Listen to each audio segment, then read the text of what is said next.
Welcome in to Moving the Chains, brought to you by Founders Federal Credit Union. I'm Kevin Thomas alongside Jerel Hendricks. We are here for our Folly Row Week 0 recap show. Jerel, football is back, and we're talking real action, not jamborees, not scrimmages. We actually got to see 3 nights of football this week, man. How awesome was the action we saw on the field? Man, starting off on Thursday, it was so much fun to get back on the grass, see all the excitement, see all the fans, see all the hard work that was put in the offseason by the players, coaches, and just had so much fun. We saw some fantastic football this weekend, as we always do in the Palmetto State. Excited to jump in and recap what we saw this past weekend. If you guys are tuning in for the first time, we appreciate you. Check us out on Facebook, Twitter /X, Instagram, YouTube, and more at Movin Chains, MOVINCHAINS. MovinChains.com is our website, our podcast on Apple, Spotify, Google, and more. We do a weekly preview show. Tuesday nights about 7:15. We go live on Facebook and YouTube. Check that out for all the upcoming action. We do a recap show here on Sundays. Then we have interviews and players of the week, games of the week, spread throughout the week leading up to different ball games. Definitely check out all of that. As always, get your Moving the Chains merch. We've got hats. We got hoodies. We got toboggans. mtcgear.sc@gmail.com. Email us there for any questions you have. We have photos on our social media page. Get you some gear to support the boys. And always, we want to kind of throw this out to you guys, the listeners now. We've been doing this recap show for a couple of years now, looking to kind of improve that and figure out how to gain some more traction. What do you guys want to hear in a recap show? Do y'all want us to go through all the scores, go through more games, more players? Y'all let us know. Send us a note. Give us your thoughts on that, and we'll definitely, hopefully, learn to make this show better and better. But let's give a quick shout out to some of our friends of the program before we get into the Week 0 recap show, Jerel. Need a new ride to get you to the big game? Founders Federal Credit Union has auto loan rates that'll get you in the driver's seat without breaking the bank. And here's the best part. No payment for up to 90 days. Drive to victory with a loan that suits your budget. Visit foundersfcu.com/auto today and score your dream car with an auto loan from Founders. Terms and conditions apply. Member qualification required.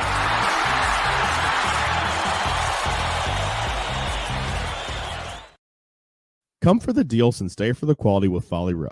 From polos to Q-zips to hats and more, their moisture-wicking, quick-drying, and anti-wrinkle apparel is the perfect blend of comfort and fashion for game day. FollyRow.com and at Folly Row on social media. Folly Row. Very good polos. Jerel, let's get started with our Carolina Orthopedic and Neurosurgical Associates games of the week, our Kona games of the week for short there, Jerel. Let's roll through those scores and give a quick recap of some of those ball games.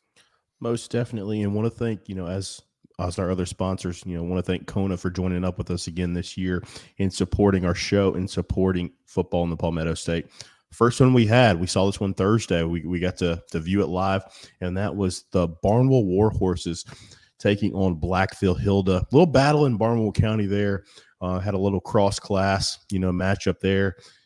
Absolutely packed stadium, great environment. But Barnwell just proved to be too much. One of the better teams in 2A. Blackfield's one of the better teams in 1A. But they ended up pulling away in that second half, winning the game 24-7. Really impressed with what Cam Austin was able to get done on the ground. That Barnwell defense was flying all over the ball. They kept South Carolina commit, Jaquel Holman, under wraps the entire game, and just kind of flexed that muscle in opening up the season. I was really impressed with the lines for Barnwell, offensive and defensive. They did a great job. You mentioned their drill run game with Austin and Peoples, and Brown and those guys really got going for the Warhorses late there. Defensive line, you mentioned shut down for a good part of the game. The Fighting Hawks attack there looked really good on both sides of the ball. Love seeing what Logan Sturkey was doing both sides of the ball for them as well. Some great weapons there for Austin to use on offense. With the Warhorses on the Blackfield Hilda side, they're going to be fine. Just ran into a really tough test this week. They've got a lot of talent. Namir Anderson, Samari Williams, Jaquel Holman. You mentioned him, of course, the South Carolina commit. Will be a fun team to follow.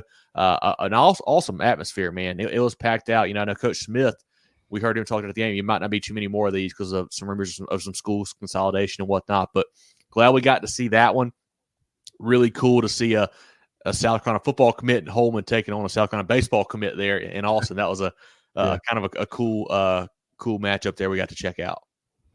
Yeah, most definitely. Like you said, I just can't speak enough about the environment, especially with this being a Thursday night game. I mean, it was packed. Kevin, I love these small town environments too because, the stands are usually a little bit smaller on both sides. And so you just see people 2, 3, 4, 5 deep on the fence that surrounds the stadium. Creates kind of an intimidating environment, for the visitors. But Barnwell was not threatened at all. They just executed their game plan. You mentioned Logan Sturkey, man, getting 2 sacks against, a run heavy team, Yeah. looked like Blackville's running that single wing, but he was able to make it count. They really forced, Blackville, outside of that, what they wanted to do. And that's what good football teams do. Took advantage of some special teams, were able to recover, 2 kicks and, just we're solid on all 3 phases of the game.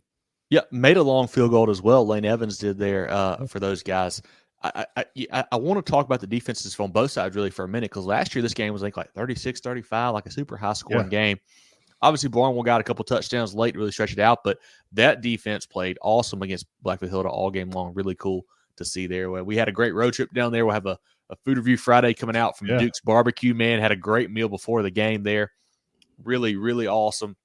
Got to see a lot of people that we know and got to meet a lot of new folks as well. So definitely shout some of those guys out. Robert Altman there at Barnwell, obviously Coach Smith with the War Horses, Coach Youngblood there, Coach Jones over at Blackville Hilda, the Alston family. I talked to them. That was great. Our buddy Jackson, the ball boy, man, love talking to him. He is a very sharp guy. He knows his high school football for sure. For sure, man. That was awesome. Anybody else want to shout out Jerel? I think before we kind of move on to the next ball game. Man, just everybody that was there, with it being a special, kind of county rivalry there, just seeing everybody in those communities come out to support, these teams in the first game. So like I said, again, on a Thursday night, completely packed. It was something special to see. And that's what makes, Friday night lights great. And in this case, Thursday night lights. But just thankful for all the people who, spoke to us and were very, very complimentary of what we've been able to do in amplifying, the talents and the programs in this state.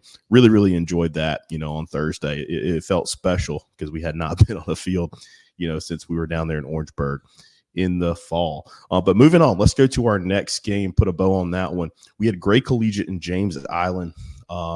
This was a very, another defensive ball game. Gray Collegiate ends up winning it 17-7. James Island lost a good bit of talent from that offense, and it definitely showed Friday night. But I think it was cool to see Coach Bryant, the kind of changing of the guard there. We talked to him in the offseason. Coach Holmes building up that program. Then after 10 seasons, he decides to step away. Coach Bryant picks up his first win after leaving Silver Bluff in a very defensive game. And it just shows how strong this Gray Collegiate program is going up against a talented program and Coach McCoy's bunch of the Trojans. James Island returned the opening kickoff for a touchdown. I believe it was Jalen Brown Singletary there to the house. But after that, Gray Collegiate kept battling back. Good game from B.J. Montgomery. Good game from Zion Jobs, Grant, Tyler Waller as well. All chipping in there. And really a fun defensive ball game from both sides too. A nice low scoring when they start the game. Both teams we think that will be there at the end, but definitely hats off to Coach Bryant. Congrats on his first win there with the War Eagles. Staying in the Midlands, we had Irmo and Oceanside. Irmo just flexed their muscles. They kept the very good Oceanside Collegiate team at bay, and winning this game 35-7. Got good performances by quarterback AJ Brand. Great performance by that defense, holding Oceanside to 7 points. I know a lot of people, they look at the charter schools, look at the numbers, and think that these guys are a little bit smaller and things like that, but they've got a star in the making and quarterback Aiden Manavian there, and holding that bunch to 7 points speaks more about that dominant defense to match with the prolific offense that Irmo puts together. I think we talked about it Tuesday on a previous show, Jerel. Just a little too deep, a little too big for Oceanside there. Irmo is going to be a team to be reckoned with at the end. We think they're going to be right there in the 5A playoffs. So great win for Coach Brand to start the season. Always like to see it. And it's a challenge for both teams. I mean, these are, high-level talent. Like you said, I think the issue there just boils down to depth at the end. We get to our next game, and this one was a shocker, but not in a good way. An absolute blowout as the Jailman Patriots go down to Graniteville and take on Midland Valley and blank them, Kevin. They win this game 56-0. And quite frankly, it was not close. This game was done at halftime. I want to say there was a running clock because, I mean, this game was over, very, very quickly, not just on the scoreboard, but actually time-wise. I think we were still in the third quarter of the game we were covering, and that one was completely done. Did not see this one coming, man. The Mustangs were really high. They still have some talent. Of course, they lost Trayvon Dunbar, but Preston McNair running the football, obviously got Andon Hawkins on that defense. But this Jerel, man, Patriots bunch made a statement on Friday. I was shocked to see how wide of a margin we saw there. I know I was reading that Coach Dorn at Midland Valley was, maybe rotating some quarterbacks, trying to figure some things out there. We'll see how that goes. I mean, I've got to think that they are not as bad as they looked on Friday. It's just kind of just a week 0 type, crazy, situation there. But I think they'll be fine. They will certainly compete this year. But Jerel, man, awesome performance. Messias Morrison, Keyshawn Henderson, LaDainian Martin, McLeod Darnell, the new quarterback, playing great for Coach Watson's bunch. That's a big-time win. And not to mention, you mentioned it, I think you said, Jerel, they were on the road in this game. I mean, that is a heck of a butt-whooping to go down to someone else's place and do that is really, really impressive. They got another tough test this week with Gaffney, but Jerel, man, is not playing around this year. Most definitely. I mean, we talked about it all offseason. We've talked about it during our preview shows. This is a Jerel man bunch, that they have been peaking and just steadily getting better each year under Coach Watson there. You started, talked about the new quarterback coming in. They lose Ethan Anderson at quarterback. They lose some talent offensively, but they get in some talent from around the county as well. And they just seem to be clicking this year. Last year was a team where they took Dutch Fork to the brink in the playoffs, had that game won, quite frankly, and, could have been playing for a state title. But I definitely think that they will be doing that this year. Again, that score was 56-0 over Midland Valley. Hopefully the community there rallies around the Mustangs and they get it going. Too much talent to lose like that. And then going to our SCSA game of the week, Kevin, another surprise. This is a SCSA South Carolina High School League matchup. We had Hammond really beating Christ Church 56-28. I'm shocked by this. I'm trying to say the scoreline, and I'm already at a loss for words. We know Hammond is the premier, is the standard, the program in SCSA. They've had some close calls with these high school league teams, the past few seasons. But to beat a team the caliber of Christ Church by that wide of a margin is unbelievable because did not really see it coming. Thought Christ Church would win this football game. I believe they ran back the opening kick as well. Hammond did there. I think it was Jace Croft there. 6 possessions in the first half, 6 touchdowns, plus a pick 6. I mean, those guys came out on fire, making a statement. This is a Christ Church team that brought a lot of talent back, the quarterback, the receivers, a lot of defensive guys. Thought they had a really good chance to win this ballgame. I picked them as well. But Hammond, they had other things in mind there for Coach Wheeler. They're probably already the favorite in the 4A playoffs in SCSA. But, I don't know how they're not the favorite at this point by even a wider margin after that big win. Yeah, let me retract my stupid statement of saying that Hammond was not going to win another state title again. They probably are. They put everybody on notice here. That is a big-time win for them. Run through these Kona games of the week again, Kevin. We had Barnwell over Blackfield Hilda 24-7. Gray Collegiate knocks off James Island 17-7. Irmo over Oceanside Collegiate 35-7. Jerel man blanks Midland Valley 56-0. And in our SCSA game of the week, we had Hammond defeating Christ Church 56-28. Kevin, let's jump into a couple more games that we were able to catch, that weren't a part of our games of the week this week.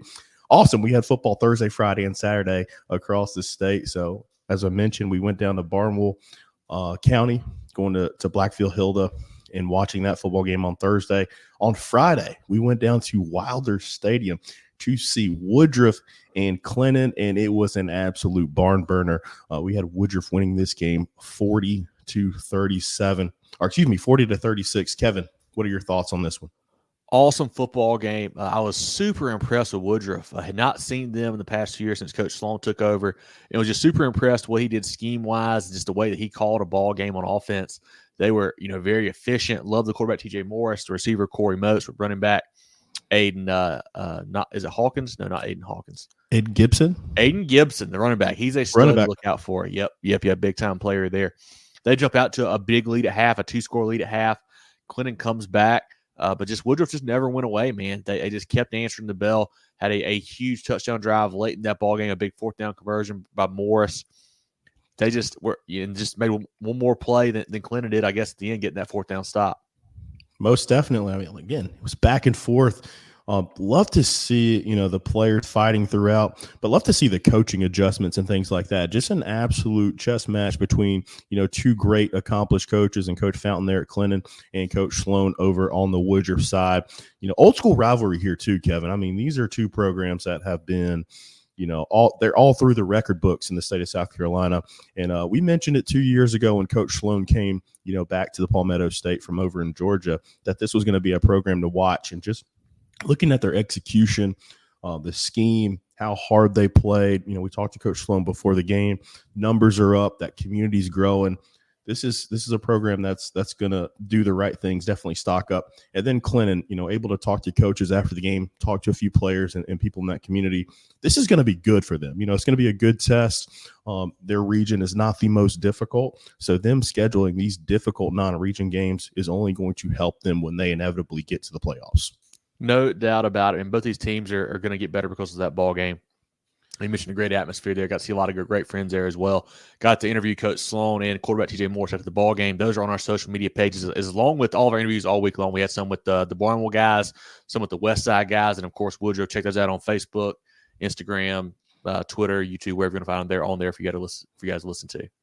That's the beauty. I want to, before we move on, that's the beauty of high school football. TJ Morris, undersized by all accounts, but an absolute gamer, just can continue to make plays throughout, never got rattled. When you talk to him after the game, his mentality is next play, next play, next play, and you can certainly see it when he's out on the field.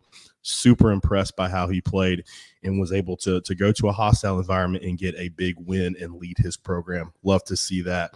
Then on Saturday, Kev, you drove over to Anderson County to see the defending 4A states champs as they took on Creekside out of Georgia. This was a very interesting game with Westside and Creekside. They win 30-27, obviously 30 unanswered for Westside and then 27 unanswered for Creekside in the second half. We talked about it on Tuesday that, we didn't know a ton about Creekside just because we don't follow Georgia programs that much, so we just didn't know what to think. But Westside came out, 2 quick touchdowns from Woods to Bomar. They go up 14-0, and they just keep pouring it on. I mean, Sherrod Richardson touchdown run, another pass to Dawson for a touchdown. I was like, man, this game is over. Westside's going to go ahead and repeat, go ahead and wrap it up. The defense is playing lockdown. Offense looks great. But then we hit halftime, and then here comes Creekside. Obviously they were aided a little bit by some dead ball penalties from Westside. This game was actually really chippy. Both sides had a lot of penalties throughout the game. It was kind of tough to watch at times, really. But in the second half, the Westside offense stalled out a little bit. They got, I think, down into the red zone, maybe a goal-to-go situation one time, failed to convert on 4th down there. Outside of that, did not move it around a whole lot. They got the ball back with about 2.5 minutes to go or so. 1 first down ends the ball game. They go 3 and out. The Creekside defense kept stepping up. Quarterback Caden Benson looked great. A couple of receivers played really well for them. Vickerson and another guy for them, Paul as well. A great battle, and they came back, actually had the ball with a chance to go down a tie or win the game, but no timeouts. Couldn't really bust a big play there, and Westside holds on to win. But just a weird game because you saw the flashes of brilliance early. You're like, man, this team is so good. Who's going to compete with them? But then you see in the second half that maybe they are mortal. Maybe they can be beaten. So definitely an interesting ball game to check out for sure. Most definitely. And I was at dinner with my wife. I was able to catch, because this was a broadcast game, so I watched most of the first half on my phone on the way to dinner. I wasn't driving, but I was able to watch most of the first half. And then, I saw your updates, hitting on my notifications, after we got dinner and wrapped up. And I'm like, oh man, Westside, they might not hang on here. They're able to get the job done. You did a fantastic job getting some coverage there, some things after the game that's gonna make some waves, and hopefully in a positive way, because I love the way that Coach Lane runs his program, and you can just see that there's going to be a lot of teachable moments in watching that film and that performance. But nonetheless, Westside is able to take them down 30-27. One little other thing. I mean, if you're over in Duncan, South Carolina, it had to be hard to watch that game. The 3 transfers from Burns made instant impacts. 4. Well, made instant impacts, for the West Side Rams there. But I don't. They're going to be tough to beat this season. Again, I'm going to go through the Kona games a week one more time. We had Barnwell over Blackfield Hill to 24-7. Great Collegiate over James Allen 17-7. Irmo over Oceanside 35-7. Man over Midland Valley 56-0. In our SCISA game, we had Hammond over Christ Church 56-28. And the other games we were able to check out, Woodruff and Clinton. Woodruff wins that game 40-36, and Westside defeats Creekside 30-27. Kevin got a new sponsor this year, and that's HTC. They're great people, down in the Grand Strand, lower part of the area there. They were able to jump on with us, and they sponsored our HTC Hometown Connection game of the week. And it didn't end up being much of a game. It featured the Loris Lions and Green Sea Floyds. Loris wins this game 64-0. I know you're high on Loris. They showed why you're high on Loris, and Green Sea is a program that's definitely in the middle of a rebuild under second-year coach Patrick Martin there. Hopefully they can get it going, but Loris was just too much on Friday night.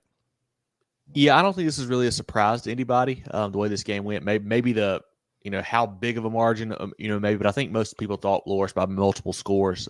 Moon Jerel looked great at quarterback there. The receivers, Lewis and those guys did a fantastic job.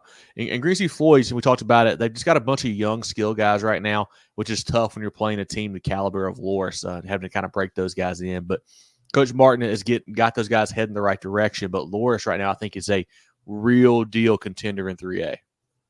Again, we want to thank our new friends at HTC for joining the program and supporting Moving the Chains. We will be talking about them and the great services they provide throughout the year. And, if you're in that, Georgetown, Horry area, please be Marion sure. County as well. Yeah. Marion as well. If you're in Marion, please go out and use their services. They are fantastic. But from an old friend, or from a new friend to an old friend, let's go to Hannah Engineering, our Pick'em contest. We'll just run through these scores and games real quick. We have White Knoll defeating Camden in a close game, 21-14. White Knoll coming off I guess just hard to say, a lower state championship in 5A, and playing Camden, who was the 3A, lower state champion. This was a tight game between two good programs there. I thought White Knoll would win by a little bit larger of a margin, considering, the classification gap, even though Camden has moved up to 4A. I saw an interview with Coach Pelham last week, and he was really candid. He's like, I just don't really know what we got with this team. He's like, I can't figure them out. Some days they want to work, some days they don't want to work. So I feel like he's kind of, really trying to light a fire under those guys to get them going. And maybe this is what they needed. Going to Zemp Stadium, not an easy place to play, and getting a win, that certainly helps. So I saw Geronimo had a good game along with Fannin and Sharp. The big guys stepped up when they had to there for White Knoll, but very impressed with Camden as well. We know JoJo Krim and those guys, but outside of him, they're replacing a ton. But sound like they hung tough and put up a good fight against the Timberwolves for sure. Most definitely Camden, a proud program. They're going to schedule tough non-region and play the best.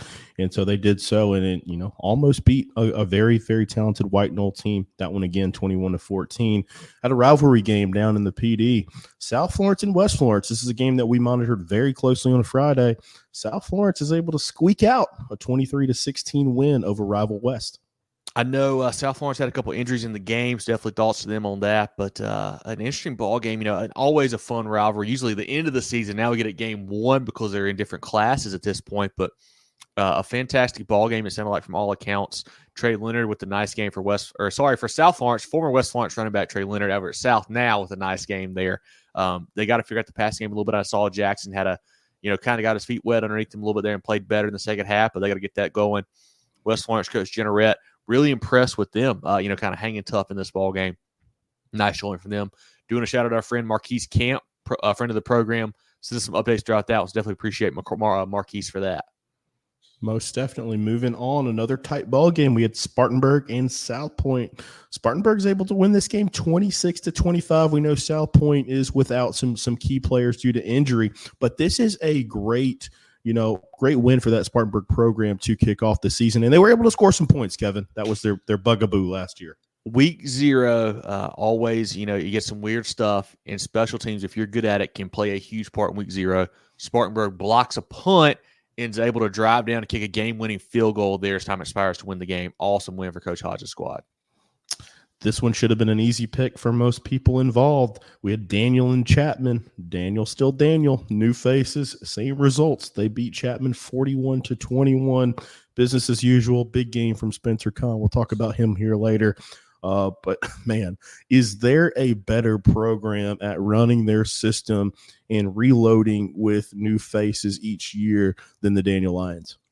It's tough to name one, that's for sure. It seems like they may be going Grayson Cleary at quarterback instead of Turnip Seed. We'll see if that's the case for the rest of the weeks here. But big game from him. And just like you said, Jerel, just plug and play, man. Most definitely. And give a shout out to Chapman too. Coach Cab does a fantastic job, with those guys there. They'll be in the mix. You don't have to worry about this. This is non-region early in the season. They'll learn from this and they'll continue to play well. I saw on their social, they went to Furman and did some cool stuff before this game. So keep an eye on that Chapman program. But Daniel, always one of the favorites, no matter what class that they're in. Another favorite, you got to think the prohibitive favorite to win a Class A ball this year, and that's Abbeville knocking off Southside Christian 41-7. Pull away late. Again, Coach Nichols honored at this game, with his name now on the stadium. Height Nichols Stadium there. New year, same results for the Abbeville Panthers. Great game from Carson Norman. I think he had a huge game there for them. No shame for Southside Christian. They're going to be a good program as well, I think. But Abbeville is just a different beast right now. Going to the Low Country, Philip Simmons and Hanahan, a former, region rivalry mix up with the classifications this year is no longer the case. Philip Simmons is able to win this game 28-26, just back and forth. Had some big-time plays by Taven Oriel. I am going to butcher his last name. Taven, we'll just say that, the quarterback there at Philip Orlana. There we go. Thank you for the help. But some big-time plays from them, and they were able to win this, cross-county rivalry there between the two. Yeah, it sounded like, Hanahan had a lot of kind of cases where they shot themselves in the foot, whether it's a penalty or just a bad play, whatever. They had a lot of plays like that, but still had a chance at the end. We saw the onside kick. They had a really good shot to recover it, it seemed like, but just couldn't quite come up with it. Interested to see how these two programs go this year. Well, they had a lot of good momentum last year. Both lost a lot of key pieces, but heck of a ball game to start the season. Shout out to Coach Bendig. He was getting his shine on in the offseason, doing some commercials for local TV there. They pick up that big-time win this year. And going to our final Hannah Engineering Pick'em game, we had Darlington and Lamar. Darlington's able to win this game 26-21. Coach Johnson is doing fantastic things with that Darlington program. Too much Jalen Augustus, man. Fantastic ball game, it sounds like, but he really, the quarterback was the difference maker there for the Falcons. Two programs that I think, obviously Lamar, we know they're good. We know they're going to be a contender. I think Darlington's going to sneak up with some folks this year as well. They shouldn't. We've been high on them, so we're telling you that they're going to be good. So go ahead and keep up with them. But let's go through these scores one more time from our Hannah Engineering Pick'em contest games. We had White Knoll knocking off Camden 21-14. South defeats West Florence 23-16. Spartanburg over South Point 26-25. Daniel defeats Chapman 41-21. Abbeville all over Southside Christian 41-7. Tight one down to the Low Country. Philip Simmons over Hanahan 28-26. And Darlington defeats Lamar 26-21. Quick shout out to some friends of the program before we move into Stock Up and Stock Down. At HTC, we're here to keep you connected.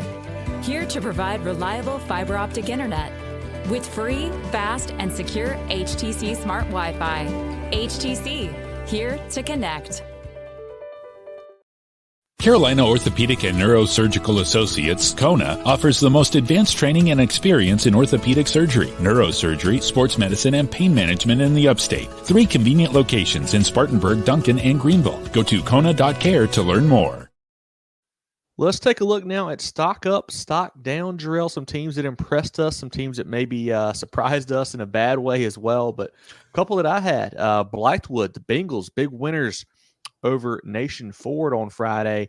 They got a great D-line led by Sterling Sanders, a Georgia Southern commit there, but had a big-time win on Friday. Boiling Springs, a team that I know that you're very high on, Blank Greer, a 40-plus point win there for the Huskies, or sorry, for Lincoln Husky and the Bulldogs. That's what I'm going for there. Big win for those guys. And then Chapin, a nice win over Tall Bridge, a team that I'm high on. Chapin, Brady Albro, Stone Fury got it going there. Nice win for the Eagles, and Coach Cole in his first game as the head coach. A few that I've got. I got MVP, Mountain View Prep. They win their inaugural game. Obviously, they're led by Jalen McGill. You got KD Hainsworth there. Also got Bryson Drummond, the quarterback. That offense went crazy. I think they won that game 69-0 over. I think that was Atlantic Collegiate that they. Yes, played. correct. Down at PC. So shout out to Coach Ramsey and his bunch as they win their first game in program history. Seneca, they win a tight one over Powdersville, 35-34. Big time win for those guys. The Bobcats start off their season right. And Powdersville, they just can't get away from those single-digit losses. But hopefully Coach Muster and the boys get going. And Chesterfield, I want to give a shout out to Coach Matt Quinn.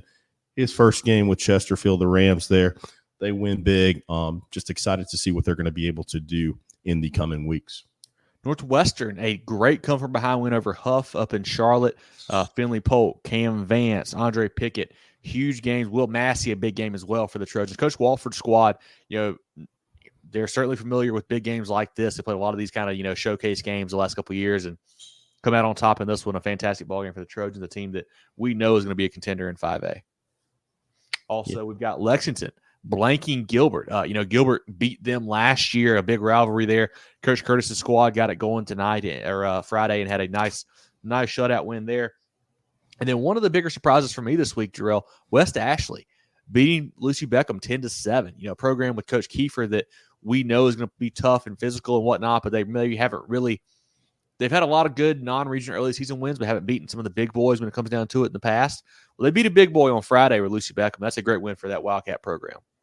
Couple more I want to highlight. Woodruff, we just talked about them. We went to see that game on Friday night, their big win over Clinton. And then Hammond, their huge win also over Christ Church, putting the rest of skis on notice as if they weren't already. Maybe we can get them in the high school league or something like that. These boys are good. Also, Emerald, a nice win over Greenwood. Emerald, nice win over 96 there. Big win there for the Vikings. May River, Coach Bonneville's squad, knocked off a good airport team in really a non-competitive game there late in that one. Great win for him. And then PD Academy, the Golden Eagles, they take down a bigger school, Trinity Collegiate, 40-20. A game that was actually called the third quarter due to some lighting issues there. But PD puts it on Trinity Collegiate. Big win there for the Golden Eagles. That's all I got for Stock Up. Joe, anybody else you have on your list? That is it for week 0. Let's go to Stock Down. Stock Down. You got to start Midland Valley. Getting blanked by JL Man at home. A tough look there for the Mustangs. Yeah, that's a tough one for them. I definitely hated to see that. They just had so much going on around that program. Really hope they rally around and are able to keep going. The one I had was Broome. John was actually at this game against BHP. I mean, it was just non-competitive. And these are, in the preseason poll, these are 2 top 10 teams that you expected to compete. But Broome, obviously had a huge loss in the backfield between the quarterback and running back. Also, Stephen Odell, the tackle there, moves on to play college football. They got to figure out how to get that offense going. The last one I've got, Marion. They played Thursday against Lakeview. Got blanked. Was not even competitive there. Big loss by the Swamp Foxes. That was very, very surprising. I thought they'd be down this year, but not that down. But surprise there for me. Anybody else for Stock Down for you, Jerel? That's it. Week 0, we'll see. We'll get a better picture of what we have over the next coming weeks. But that's all I got for Stock Down. Perfect. Let's take a look now at our Players of the Week brought to you by the Georgia Agency. As always, guys, we put out a post on Saturday requesting you to send us some nominees. It's on Twitter. It's on Facebook. It's our email, whatever you want to do. Shoot them over to us. We'd love to shout all these guys out. So definitely check us out and kind of give us those big performances you see, because we want to – everybody that's sent to us, we're going to mention them. So definitely let us do that. But, Jerel, let's start now. If you want to read through some of these guys, and we'll get to our actual winners at the very end, but we'll get all the nominees out of the way now. For sure. We will start with a familiar face and name. That is Henry Rivers at Berkeley. The young, talented gunslinger goes 9 of 13 for 109, 3 touchdowns. Also had 11 carries for 171 yards, another touchdown, and a 2-point conversion. Jalen Singletary, out of Hampton County goes 10 carries for 225, 2 touchdowns, and also had a pick on the defensive end in a big-time win over Colleton County. Will Wilson of RNE goes 9 of 10 for 210, 3 touchdowns, also had 8 carries for 100 yards and 2 more scores on the ground. And his running mate, Blake Batet, there at RNE, goes 4 catches for 157 and 2 more touchdowns in their huge victory over rival Spring Valley. Cam Austin, we saw him on Thursday. The quarterback there had 3 rushing touchdowns in their big win over Blackville Hilda. Michael Tucker Mathis of Patrick Henry. Let me catch my breath to read out this stat line, Kevin. We go 13 for 138 and 3 touchdowns on the ground, 4 catches for 53 yards, 4 out of 4 on PATs, 3 punts for 124, 2 tackles, 2 picks. That one of those picks was a 63-yard pick six and 1 sack. Tyrell Foxworth of Lakeview goes 22 for 201 and 4 touchdowns. We had Aiden Gibson, the running back of Woodruff, goes 19 carries for 174 and 2 touchdowns, including a 98-yarder. Tashawn Richardson of Clinton goes 6 of 14 for 119, 2 touchdowns. Also had 14 carries for 147 and another touchdown. Also, Javen Cook in the backfield there at Clinton had 19 carries for 120 and 2 more touchdowns. You're going to have to help me with this last name. Gideon Merib at Riverside. I cannot confirm, but I like that. I like that. We're going with Merib Gideon. If that is not the correct pronunciation, please let us know. But the quarterback there had 4 passing touchdowns and a rushing TD in their big-time win this Friday. Spencer Kahn of Daniel had 12 tackles, 3 TFLs, 9 rushes for 96 yards, and 2 touchdowns in their win over Chapman. Colt Bailey of Wardlaw had 20 rushes for 181 yards, 4 touchdowns, and 198 total yards. Had Charlie Bond of Richard Wynn, 3 rushing touchdowns, 1 passing TD, 1 kickoff return TD, 1 interception. Amari Patterson of Beaufort, 7 catches for 165 and 2 touchdowns. Kyler Turner of Easley, 13 tackles, a half tackle for loss, 1 interception, 1 pass breakup. Quarterback Jay Stoker goes 22 of 35 for 408, 4 touchdowns. Also had 16 carries for 82 yards and a touchdown. In Easley's, thrilling but overtime loss to Pickens. We had Divine G of Wilson had 11 tackles, 3 sacks, a forced fumble, and 2 pass breakups. Terrence Stallworth of Pinewood Prep had 4 catches for 229 and 3 touchdowns. Talk about efficient there, Kevin. Sean Rogers of Blacksburg had 8 catches for 223 and 2 touchdowns. His quarterback, Joshua Sims, goes 16 of 31 for 346 and 4 more touchdowns. Carter McCollum of Pickens had 35 carries for 233 yards and 5 touchdowns in that big win over Easley. Malik McGowan of Goose Creek goes 27 for 202 and 3 touchdowns on the ground. Sherrod Richardson of Westside had a rushing touchdown and 2 picks. And, of course, Mr. Marquise Henderson, the Clemson commit of BHP, had 4 for 90, 2 touchdowns, 4 carries for 90 yards and 2 touchdowns, 3 catches for a touchdown, also a kickoff return touchdown. That's 8 total touches and 4 touchdowns. One more. Sorry, last but not least, Cole Fletcher of Wando. 3 picks, a forced fumble, 2 tackles, 4 assisted tackles, a pass breakup, and 7 catches for 72 yards. Lots of awesome nominees this week, Jerel. Appreciate all the guys who sent them in. Keep doing that. And now our 3 winners. We'll go through them. We've got Cole Fletcher at Wando. I know you just mentioned him, a massive game there for him and Coach Perrin's first win. Congrats to Cole. Carter McCollum over at Pickens, a big overtime win over Easley. Great game by Carter. And then Michael Turner Mathis there at Patrick Henry. His squad gets a nice win over Academic Magnet as he was all over the field in that ball game. Once again, that's our players of the week brought by the Georgia Agency. As always, send us those stats every week, please, guys. It's hard for us to see all of them. We don't have time to go find stats for everybody. So if you see a number, send it to us and make it easier for us to find. We appreciate your help with that. But next part of the program, Joe, I got a couple notes I want to get out here. Feel free to pop in with any of you if you have any as well. Hilton Head Prep and Mullins, 2 squads that went winless last year.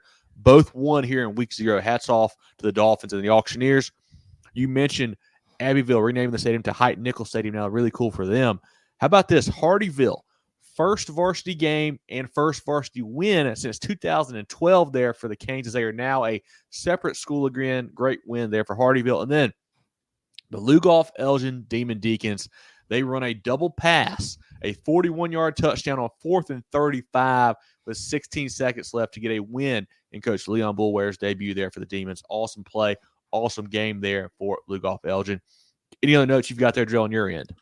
I just want to give a shout out to all the coaches who got their first career wins. Want to give shout outs to coaches who are getting their first wins with new programs. And a special one for me, I got to give a shout out to Coach Chris Goodman there, my TR Devil Dogs. They knocked off Wade Hampton 14-7 in a big time matchup. A little bit of a rivalry there between those two schools in Greenville County, but definitely want to give a shout out to Coach Goodman. But all the coaches who got their first wins, that's a special time, and really excited to see that. The George Agency has been serving the insurance needs of South Carolina for over 40 years. They're a full-line insurance agency concentrated in employee benefits and health insurance with an office in Mullins and Murrells Inlet, but they can help you all across the state. They have clients in Greer, Rock Hill, Columbia, and more, so wherever you are, they can help. Give Bradley, Wayne, Richard, and the crew a call or check them out online at thegeorgeagency.net. That's thegeorgeagency.net. Wrapping up now with our Folly Row question drill. I know you got to go in for us this week. What do you have here as we close down the show with this? We're going to use the KISS method. We're going to keep it simple, stupid, and we're going to ask the high school league to explain to us, why are we still calling this week 0, Kevin? That is the Folly Row question. For me, it's a situation where, back in the day, it was cool. You only had a few programs kicking off week 0. It made sense. Did you see the amount of games that we had this week? This was week 1. It's time to relabel it as such, and let's just go to week 11. Yeah, you're exactly right, man. It used to be a special thing where just a handful of guys did it, but now almost everyone. I mean, I feel like I can name on, maybe 2 hands of teams that didn't play this week. So it's really, really interesting to see how that is, kind of transformed throughout the years. But yeah, I vote for going to week 1. I'm fine with that as well. I don't know who we need to really talk to. I'm not sure, who makes that call, but I'm all down for moving to week 1. Let's get Mr. Singleton on the line. I'm sure he taps in every week to listen to us ramble about high school football. I'm sure he will listen to our expert opinions and rename this thing week 1. But that's our Folly Row question of the week. We're keeping it easy, keeping it light this week. We'll get into the hard hitting stuff in the weeks to come when we learn more about these teams because we really haven't seen much. It's the first week of football. Yeah. As always, check us out, Facebook, Twitter, Instagram, and more, at YouTube and more at Movin Chains, movinchains.com, podcast on Apple, Spotify, Google, wherever you can find your podcasts there. Movin The Chains brought to you by Founders Federal Credit Union. We'll do our preview show Tuesday night about 7:15. We'll be live on Facebook and YouTube. We'll have our recap show again next weekend. We'll have coach interviews, players of the week, games of the week, all that stuff coming out for you guys. All of our player and coach interviews from this weekend are also on our social pages already. Go check them out. Lots of good stuff there. Like I mentioned when the show started, guys, if you got ideas for the recap show, let us know. Let us know what you want to hear. Do you want to hear more just scores, more game breakdowns? What do you want? Let us know so we can help make this show better and better. And while you're there emailing us that information, order some MTC gear as well. Maybe a hoodie, maybe a hat, maybe a toe bag, whatever you want. Check it out. We got some great stuff for you guys there. mtcgear.sc@gmail.com. Jerel, any final thoughts here on week 0? One thing that I do want to mention is they always say the biggest change comes from your first game to your second game. So I feel like people need to not read too much into the scores this week, but sometimes it's hard not to do that at some point, Yeah, man, we've been kept in all summer. We've been waiting for this moment. So yeah, it's going to be difficult not to overreact, especially, people like us who are fanatical about high school football. But I don't think you should. We're going to see some adjustments. You also have to realize that a lot of these are non-region, so technically these games do not count towards the final results. And sometimes you see some big class disparity as well in these games. So try not to overreact too much these first few weeks of the season. I'm excited to see the rest of the state get kicked off in week 1 as we get into week 1, and see just about everybody else playing. But Kevin, man, I told you this on Thursday. There's something special about hitting the grass and seeing the lights lit up on Friday nights. So it's really cool to be able to do this and cover this sport in this fantastic state. looking forward to getting back out there on Friday. I know there's a lot of big games again this week, so I'm sure we'll find a nice one to check out for sure. But this has been our Week 0 Folly Row recap show. Be sure to check out and follow all our sponsors. Follow us on social media like I mentioned there. We appreciate you guys, all your support. Moving the Chains brought to you by Founders Federal Credit Union. But for Jerel Hendricks, I'm Kevin Thomas, and we will talk to you guys next week. Get ready for the ultimate South Carolina high school football experience with Movin The Chains. From previews to recaps, we've got you covered. Dive into our expert preview shows, predicting winners and sharing insights. Then join us post-game for the thrilling recaps, exclusive interviews, and highlights you won't find anywhere else. Plus, connect with fellow fans on our Friday night spaces on Twitter/X. No one covers South Carolina high school football like us. Join us at Movin Chains on all social media platforms and visit movinchains.com today.